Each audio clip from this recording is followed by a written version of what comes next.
City Masters regarding. First things first, how did you get in the world of boxing? I got in the world of boxing because of that kid over there named Jake Paul. I got a phone call in 2019, and somebody said they wanted me to join a meeting with a YouTuber who wanted to box. And that was my entree into the sport of boxing. Before that, my experience was MMA. MMA. What did you do in MMA, like lifestyle, work-wise? What did you do? I was the chief strategy officer and chief financial officer of the UFC. Beautiful. Now, your thoughts on, like, say, what the lady said today on stage with the Brain magazine and everything like that. And as we all know, Riyadh, man, there's no women fighting over there. There's no women, there's no ring card women over here. What you guys doing, having a whole women's one night, all fights like that? Talk on that. Listen, Ramla Ali, who signed to MVP a few weeks ago, actually fought in Saudi Arabia 3 years ago, right? A Muslim woman from Somalia, from the UK. And I think last year they had one women's fight, part of the Riyadh season as well. We have been focused on women's boxing from the time we founded this company, right? Alycia Baumgardner isn't something new that we found over the past 3 months. We've intentionally spent every day, every minute of our strategy thinking about how do we build this sport. So when you say how do we think about other people and what they're doing, it doesn't matter. They may show up today and say they're interested in women's boxing, but it's not genuine. We genuinely care about the sport and elevating women. How does it feel? Alycia, your opponent, what do you know about your opponent?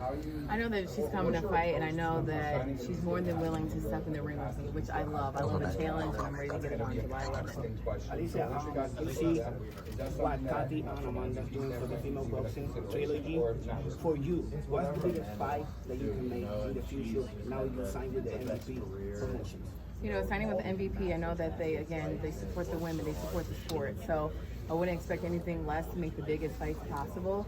And again, July 11th, you'll see the first one and many more to come. Well, listen, in sports, there's transcending figures, right? So Conor McGregor was a transcending figure. No matter who he was fighting, it was big.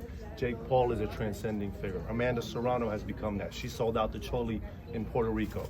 That's who Alycia Baumgardner is going to be. So what are the big fights? The big fights is Alycia Baumgardner is fighting. Hope you're the best. Thank you. One more. Go ahead. Yeah. How does it feel to have such a positive hand in the growth of women's boxing, especially their purses? It's the right thing to do. It's supply and demand and supply, right? The growth is because they're delivering and people want to see the product. So as long as that's the case, they'll continue to have increases in pay.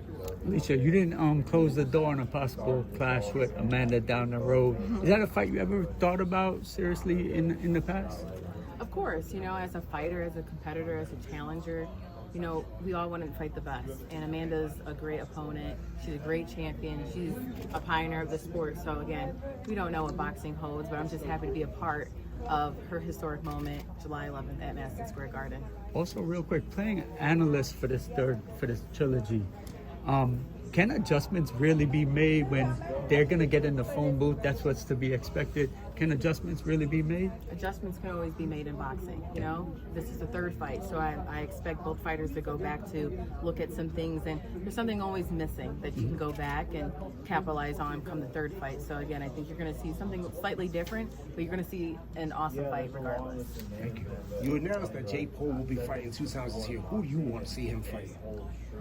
I want him to focus on his journey to get a belt. That's what I think is most important, because that will effectively quiet up all these naysayers. What this young man's done in the sport, he's 28 years old, is unbelievable inside the ring, and more importantly outside the ring.